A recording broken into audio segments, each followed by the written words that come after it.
Good morning.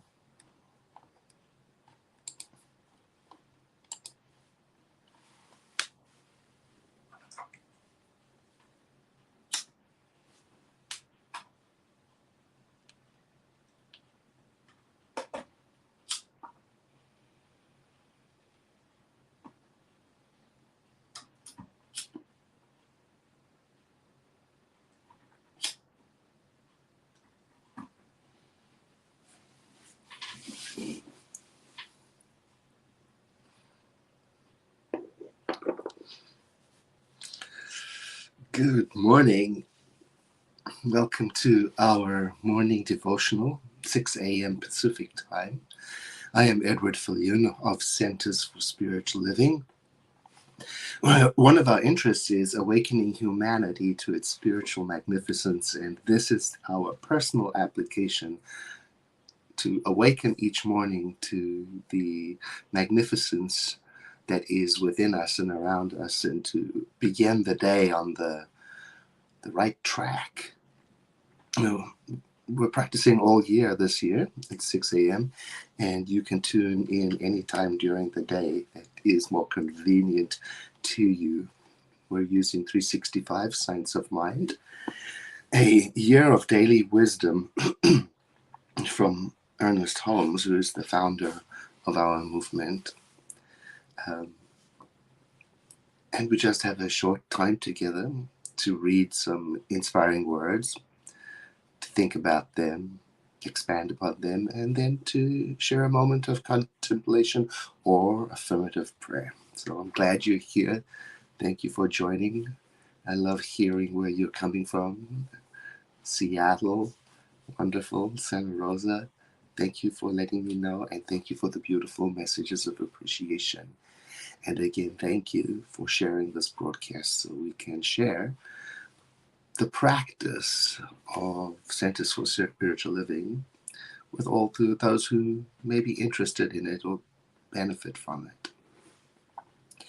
Today, our February 11th title is I Am a Creative Center.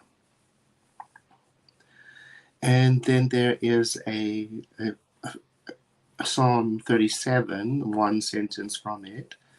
Commit thy way unto the Lord, trust also in him, and he shall bring it to pass.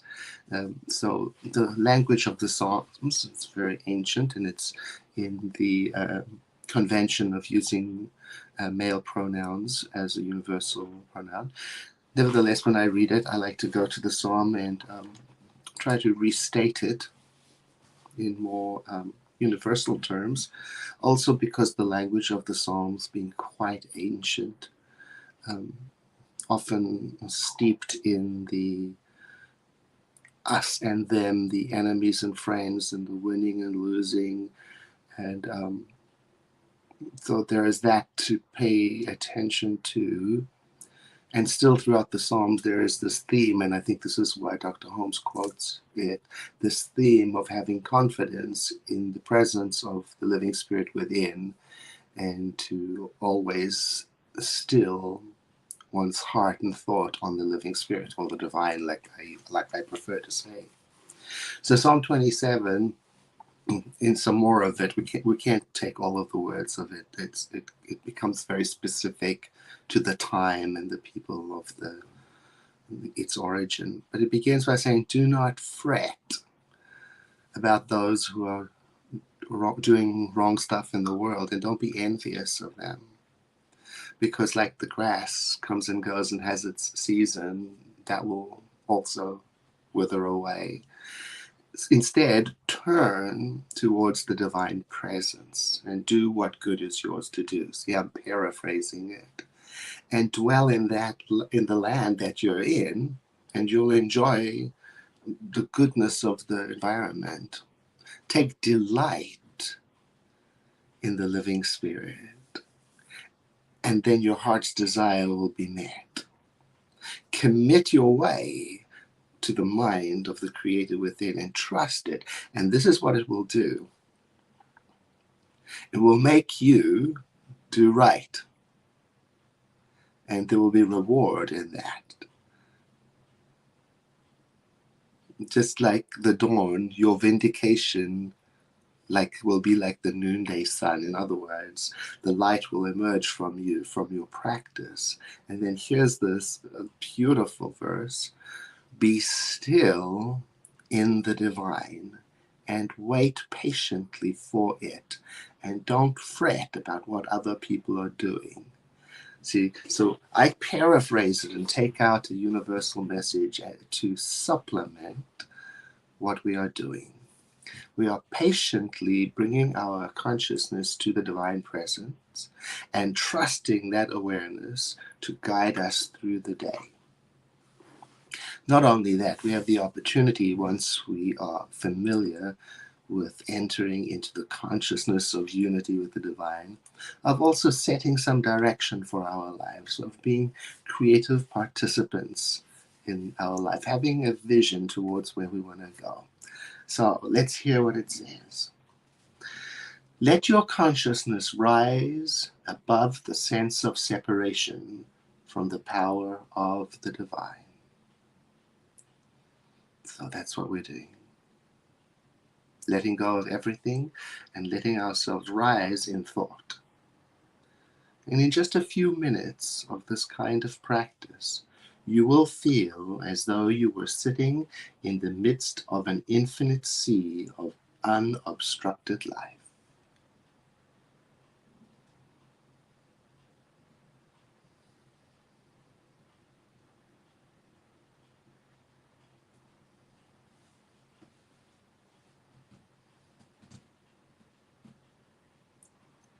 This place in mind, where you are now, is the source of everything, the center of all creativity. It is also the innermost part of your own being.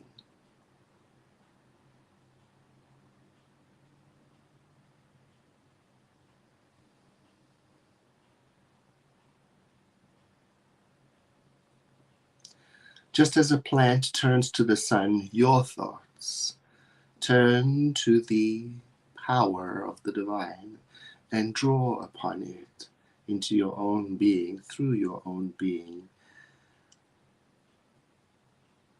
causing it to manifest through your word.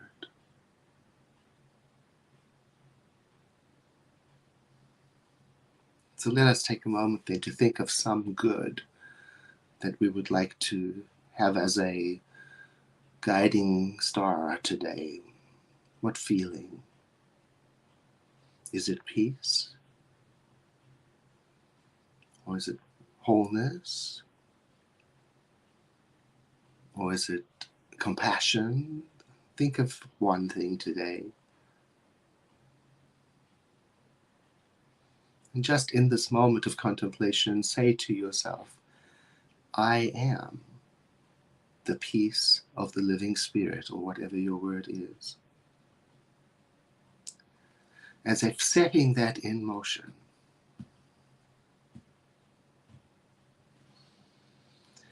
In this practice, you are not losing your identity.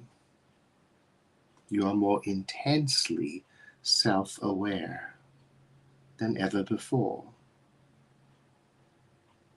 And yet you're aware in a larger, less obstructed manner. And whatever you have chosen in that practice of saying, I am peace, or whatever the word is, stating it and affirming it from this altitude of thought, it must produce results and guide us.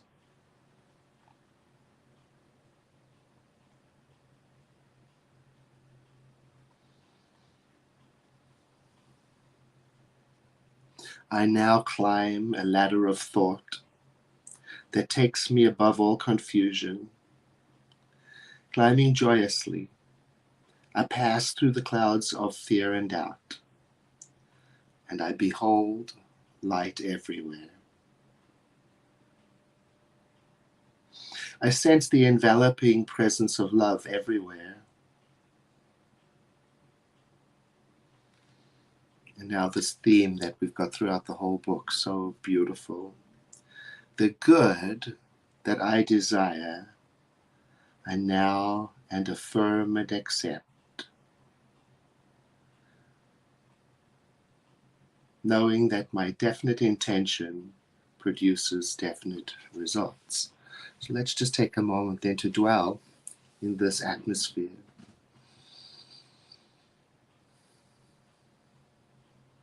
And think of that word that you identified as the guiding star for your day.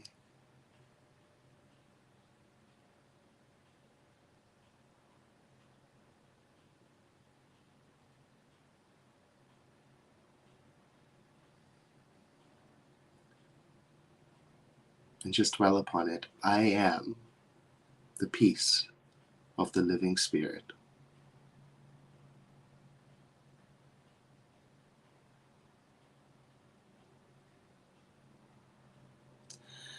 There is only one Spirit, the creator of all that is. It is the same yesterday, today, and tomorrow. It is everywhere, all the time, forever and ever. It is where I am and where each one of us is. It is the stillness that is revealing itself right now by way of this practice. It is the peace that is the natural home of my entire being. And today I plant in consciousness, I am the peace of the living Spirit expressing in this world, so as to bring that awareness in me forward as a guiding star for my day. Even before the day is complete or even started, I give thanks.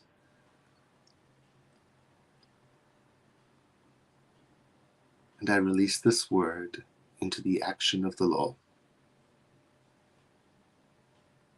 I am still before the presence of the divine, and I wait patiently upon it. I commit my way to the living Spirit within me and trust in it. I take delight in the mind of the Creator in which I live and create through it.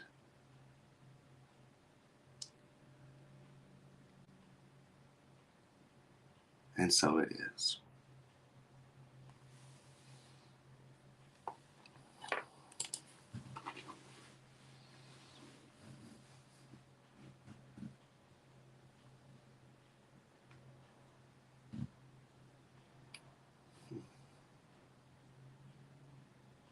Thank you for joining me this morning. May your day be blessed. Thank you again for sharing our broadcast. And I will see you again tomorrow morning, 6 a.m. Pacific time. After this broadcast, I will sit for a moment in quiet with no agenda. I invite you to do the same before you do anything. Maybe it's 5 minutes, maybe it's 1 minute, could be a half hour. And if there is something that is incomplete in you, or if you cried yourself to sleep last night, the contact information for the World Ministry of Prayer is always in the description of these broadcasts, where trained prayer practitioners are available to receive your request and to do a spiritual mind treatment tailored to you specifically.